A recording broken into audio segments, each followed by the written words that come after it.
ముందుగా మే 11వ తేదీన అంటే నిన్నటి రోజున తిరుమలలో స్వామివారిని మొత్తం 80,423 మంది భక్తులు దర్శనం చేసుకున్నారు. అందులో స్వామివారికి మొత్తం 29,361 మంది భక్తులైతే తలనీలాలను సమర్పించారండి. నిన్నటి రోజున తిరుమలలో శ్రీవారి హుండీ యొక్క ఆదాయం అనేది 3,40,00,000 రూపాయలు.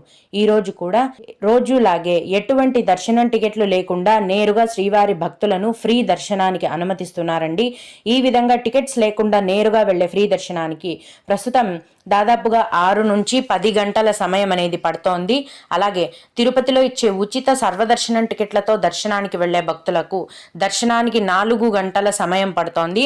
300 రూపాయల దర్శనం టికెట్లు కలిగి ఉన్న భక్తులకు మరియు 500 రూపాయల దర్శనం టికెట్లు కలిగి ఉన్న భక్తులకు దర్శనానికి 3 గంటల సమయం అనేది పడుతోంది. ఈ రోజు కూడా చిన్న పిల్లల యొక్క సుపదం ఇన్ఫాంట్ దర్శనం అనేది కొనసాగుతుంది.